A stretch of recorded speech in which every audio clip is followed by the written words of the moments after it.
Let's talk about that entrance because it's timed. You guys have that shit down to the second, all the way until that beat kicks in, and then you guys do. I mean, even the whole entrance, you walk around the ring. The whole thing. Talk to me about the formation of this. How did because was it organic? Was it strategically planned? Well, we actually liked the song a lot.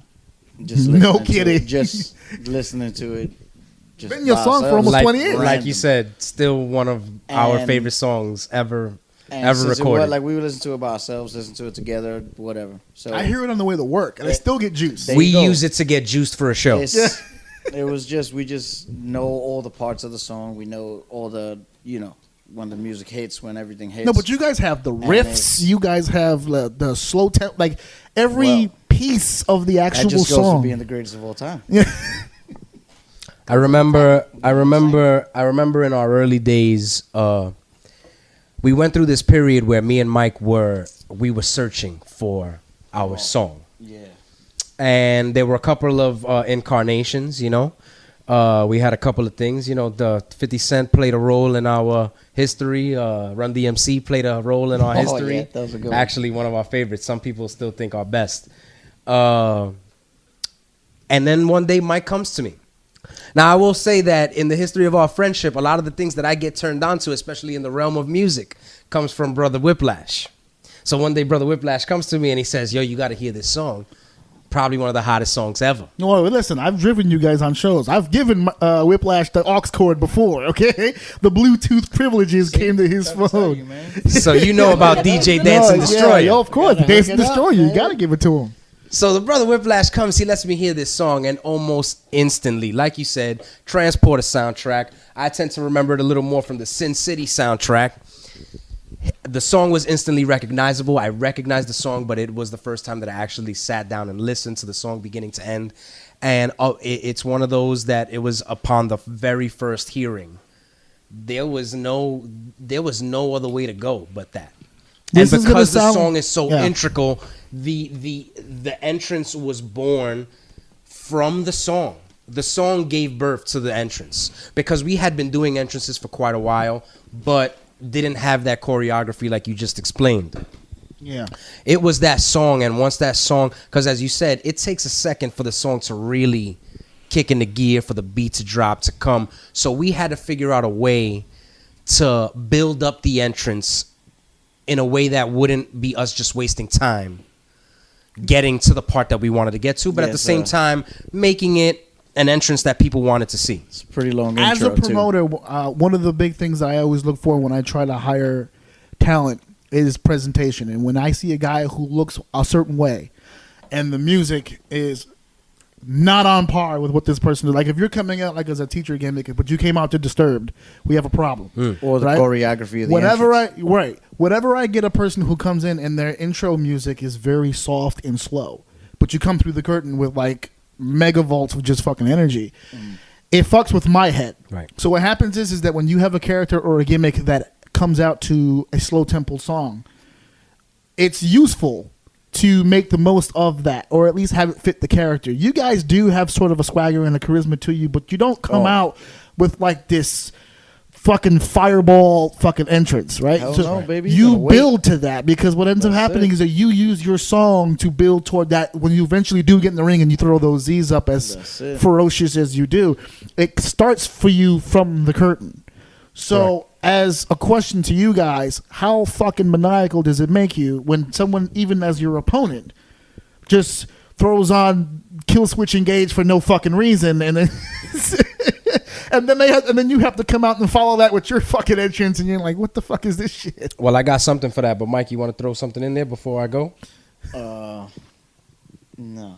No, there you go. I think that rotates all the way back around to how we started this topic, which was presentation. Right. That's why I mentioned. That's why I asked. Right. Yeah. This brings me to one of, and I'm glad we're open and we could talk about anything here. It brings me to one of the issues I have with indie wrestling. Before you go. We're not just open. Shit. We're not just open to topics. Before you go, we're not just open to topics. I don't know if you heard last week, but I made a proclamation last week. Okay. One of the problems that some people have with my podcast is that it gets explicit and there's language and sometimes the topic matter is all this and I can't play it in front of my family.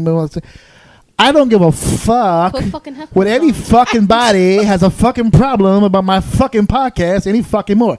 If you feel the need to go in a particular direction and use colorful language to get there, feel free, Brother Cage. Please preach to us right now. I appreciate that. I could do it both ways, baby. You want to do PG, you want to do G, you want to do R, you want to do X. Just let me know. Listen, the bottom line is, before you start going, give me R and X. I need a prescription, my nigga. Please go ahead and do what you need to do. All right, so let me start off by saying kiss my ass to everybody out there. That's number one if you don't support the greatest of all time.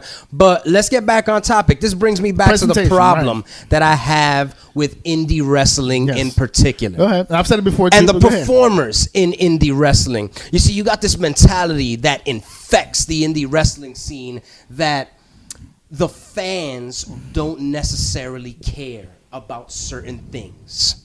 Because that thought process runs rampant throughout the wrestling industry, you have so many performers that do not give that care to certain things. Now, you can argue anything you want. The business has changed. We're in a new era. We're in a new day, and we're in a new all of that. The fact of the matter is that when you got the presentation and when you pay attention to those types of things, the fans pay attention. You just said it yourself, baby. If guy comes out to Disturbed and it's all high and mighty, but then he's a church reverend, a dud, not exactly making the connection between song, presentation, whatever it is, the entrance, the look, the gear, whatever it is that makes you you, the fans, you have to have something that makes the connection. I just explained it.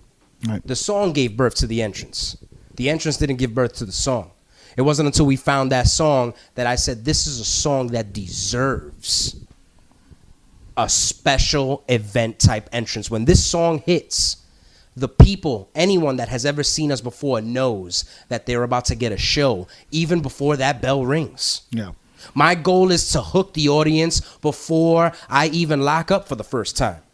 And that's the problem with indie wrestling. That's half your work. 99.999 of indie wrestling and the performers in it believe that all that matters is the 5-6 star, the imaginary, might I add, 5-6 star Which, by the way, was created by a fan, but go ahead. That's right. Because Dave Meltzer's nothing more than a fan. And the fact of the matter is, it's the facts. It's the facts. I'm not speaking out of school here, and people know this shit. This is the pill that indie wrestlers and the young boys today don't want to swallow. Is that your match means absolutely nothing, and when those fans go home the next day, when they go to school and they go to work, they're not gonna remember a damn thing you did in that ring.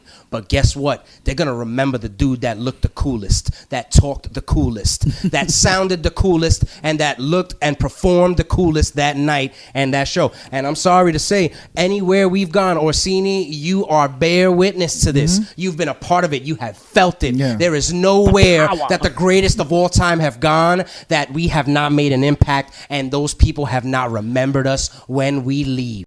I gotta admit, as fun as it is to make these shows, it feels even nicer knowing I'm being heard. And if you want to hear every single episode of Orsini's Uncensored Mind with me, your host, AJ Orsini, all you need to do to catch every new episode is head over to ajoum.podbean.com every Wednesday night at 9 p.m. And if you can't get on the Podbean, I've got several other platforms in which you can catch me. The show is also on iTunes, Stitcher Radio, TuneIn Radio, Google Play Music, Listen Notes, Castbox.fm, and now officially Spotify. You can catch all those platforms and get your fix of Orsini's Uncensored Mind.